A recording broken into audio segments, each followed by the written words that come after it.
Hi, this is Tony, and we're back on the bench. And this evening, we're going to be doing another disassembly video here on a reel that I've never worked on before. So this is a Langley reel, model R-500, and the Langley Corporation was in San Diego. It says right there on the box. And this is a Reelcast Levelwind casting reel here. So obviously it comes in a box that's in pretty good condition. I actually got this from a friend of mine who said that he didn't really want it at all, but it's an older bait casting level wind style reel here, obviously. Pretty simple design. Got some papers in here though. Looks like it comes with the instructions. And it looks like it's got a parts list right here. There is actually no real schematic in this at all, but it's just got some basics on how to, care for the reel and all that. Just some maintenance tips.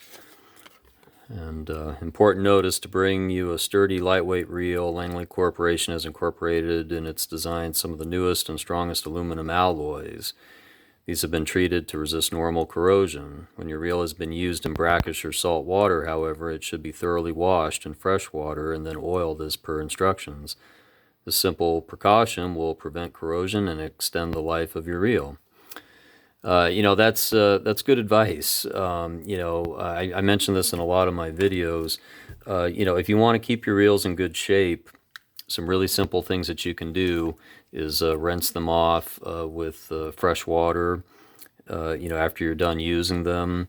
And a lot of the time what I'll do too is I'll just take a paper towel such as this and I'll soak it with some penetrating oil and wrap that around the reel sometimes, for when you stow it away and you're not going to be using it again for a while. It's a good way to prevent corrosion.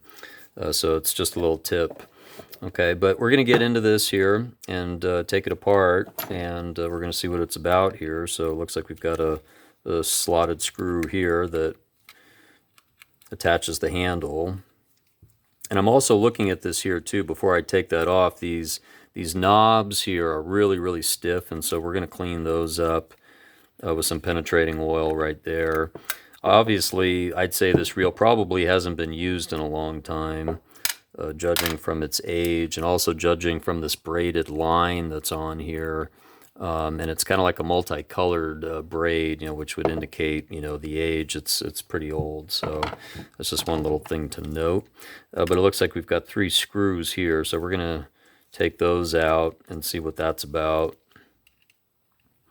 But, mechanically, this reel's in good shape. There's nothing wrong with it really, but we're going to go through all the maintenance steps here. And so if you have this reel, or if you're thinking of picking it up somewhere, then you'll know what it's about, know how to take it apart, clean it, lube it, put it back together. So looks like that's our innards right there. So really basic design. You've got this main gear here, and then you've got this crosswind, level wind gear here, and then there's a pinion gear that sticks out here, so pretty basic so far anyway. We'll take all these pieces and parts off here.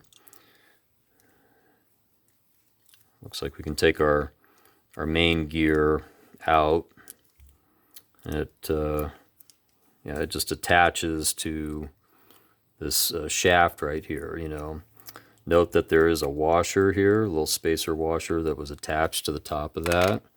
Okay, and we've got this gear here, and we're going to hose all this stuff down here with some penetrating fluid here and let that soak in.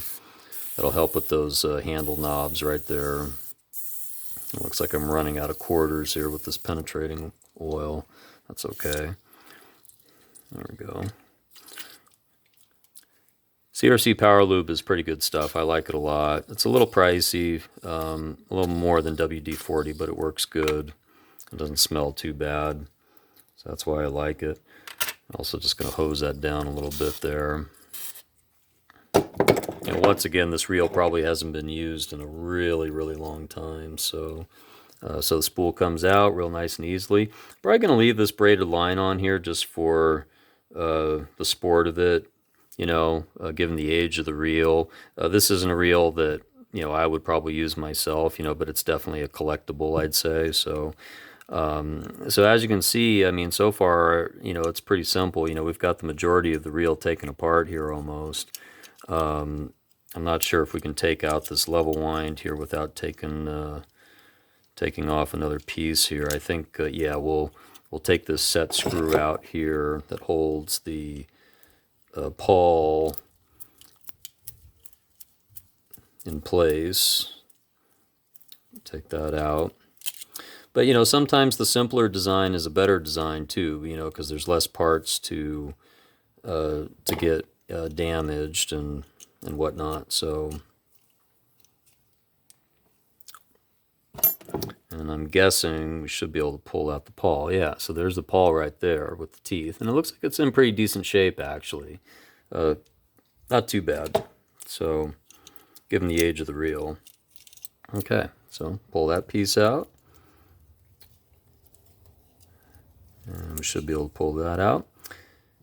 And that's pretty much it. So at this point, it's really just about cleaning here, right? So, we're just going to continue to take our CRC power lube. We're going to put all these pieces and parts in here. And we're just going to hose all that down real nicely. Let that soak in, do its job.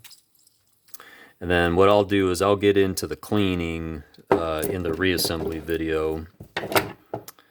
And then, we'll hit these areas here just with a little bit of lube in here and also down here as well on the clicker and the left side bearing right there. Let all that work its way in. And the only other thing that I would probably do in this case, if you wanted to completely disassemble this, which you certainly could, you would take out the screws on this other side. In this case, I don't really think it's necessary to do that. However, I do want to back off these screws on this side here just a little bit. And I'm just going to spray a little bit of penetrating fluid underneath those screws and let that work its way down in the threads. But the great shape, so you don't have to necessarily go taking all this part of it completely apart. But just let that work its way in there. Just a little bit on those threads. And then just kind of cinch them back down. It should be good to go. Now, if you saw signs of corrosion or rust damage and things like that, well, then you would probably want to go into removing the screws and, cleaning them up, maybe with a brass brush or something like that, Okay. All right, so that's all there is to it, really, with that. Pretty simple. So, once again, we'll do a separate reassembly video on this model. So thanks again for watching. This is Tony with Back on the Bench. If you liked the video, please do give it a thumbs up. If you'd like to see more, please do subscribe. Make sure you hit that notification button, and we'll see you next time.